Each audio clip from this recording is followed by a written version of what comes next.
Yeah? How so? Why?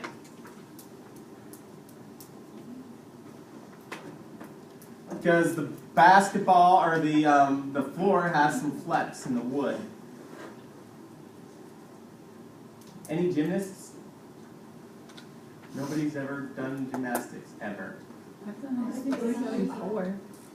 So the floor routine, what's unique about that floor? It's like a springboarding floor. Yeah, it's basically a trampoline.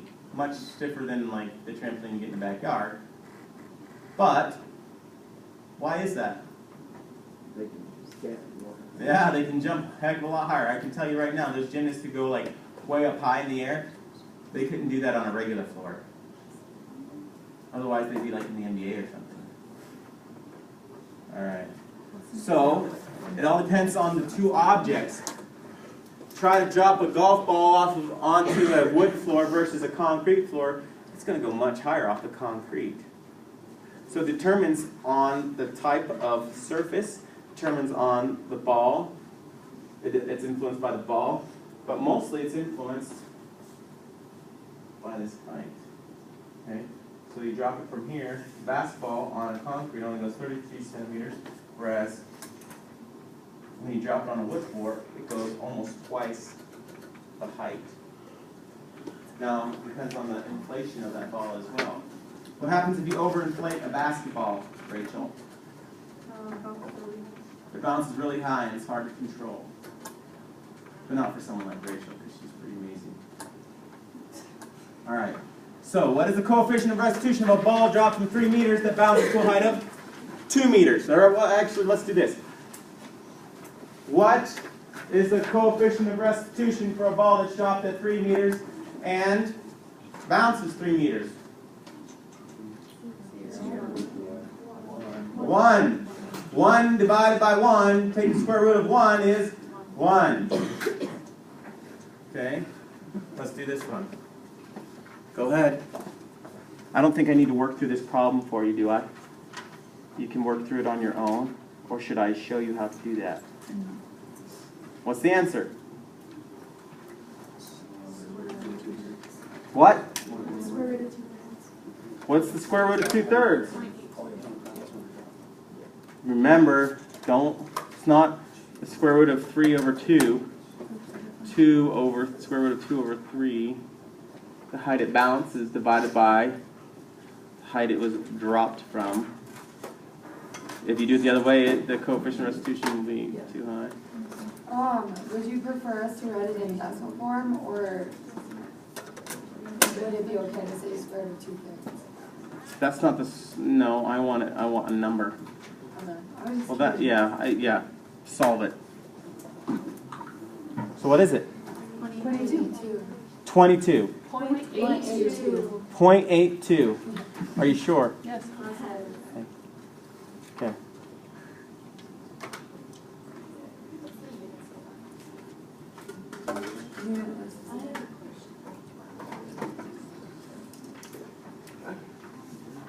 Where's the answer to that? Did I write it? I didn't. Oh, it's unitless. Probably have that up there. The constant. There is no unit. It's a For the coefficient. coefficient. What? Yes? On the exam, so we want all of those equations that you gave us on D2L, we have to put those on a note card. That's correct. All of them? You can do whatever you want on that note card. I was wondering if you were going to give them for us. Nope. You have your choice. I can give you the equations, or you can write them on a note card. If I give them to you, that's what you get, no note card. Nope. There you go. The purpose of the note card is for the equations. Now, if you decide to put other things on there, that's up to you.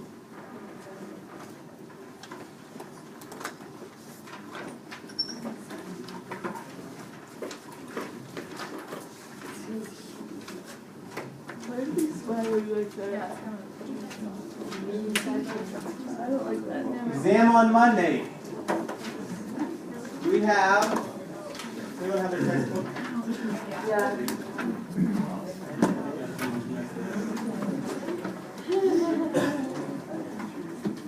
do a review problem. How many questions are you There's 75 points.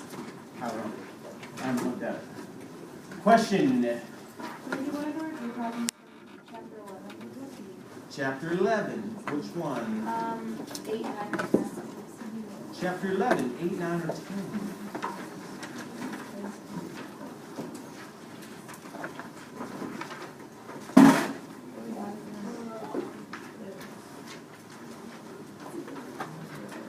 Is that in additional problems or? Additional. On page 377.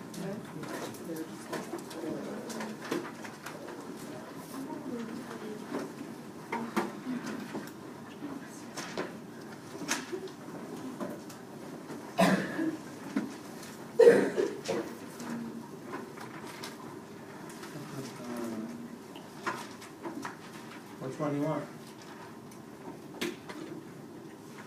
I just don't understand how to do those all three. Alright, number 8. What page is that on? 377. What? 377. Number 8, what does it tell us? What does it say? Why don't you read it as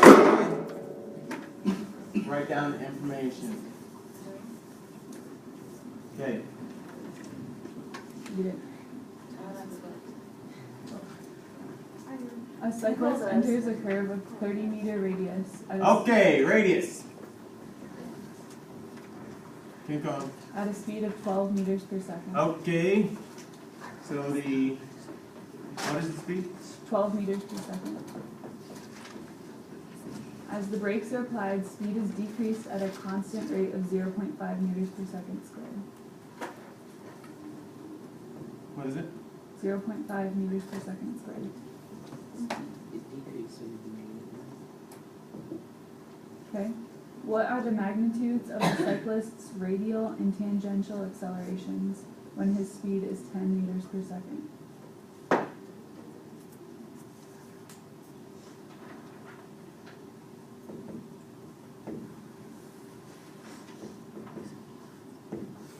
When his speed is 10 meters per second.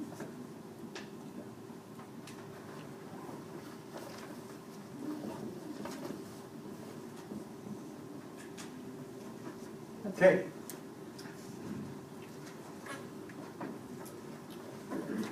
So, what equations can we use? V1 or V2 equals V1 plus AT. Say it again. V2 equals V1 plus AT. Oh, good. Why? To find the time. Because it's constant acceleration, right? We can use that equation. Or acceleration is equal to v2 minus v1 divided by t. Yep. Right? Okay. And this would represent which acceleration? Would that be tangential acceleration or radial acceleration? Tangential. Tangential acceleration. Okay, so A, tangential. Let's use that for the tangential acceleration. Why is that tangential acceleration? Because tangential acceleration represents a change in linear speed. So this is a linear acceleration. AT equals, what's V2? 10 meters per second minus 12 meters per second divided by, Yeah, where'd you get 4? Oh, I did this already. T. We don't have T. You have to find. We don't have T. We can use 0 in the problem. Yeah, that, Acceleration's decreasing, so it'd just be negative 2.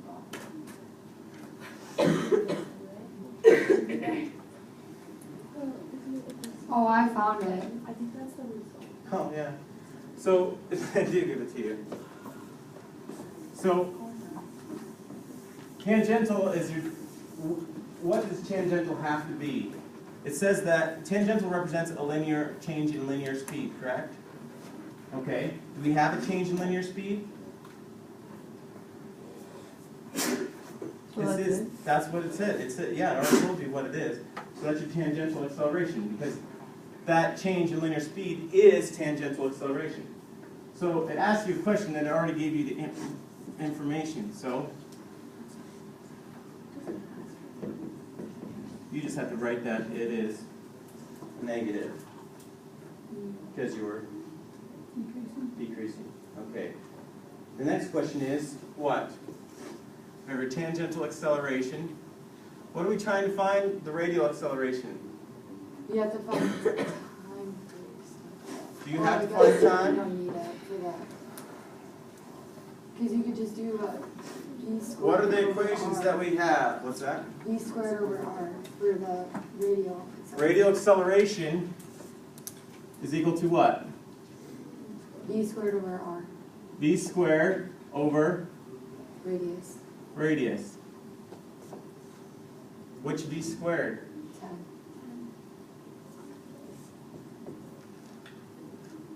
10. Which is 100 divided by 30. And what does that answer give you? 3.33 meters per second squared. Why do you use 10? Because that's our final velocity. Mhm. I have a question. Is that all that it's asking? Yeah. Yeah.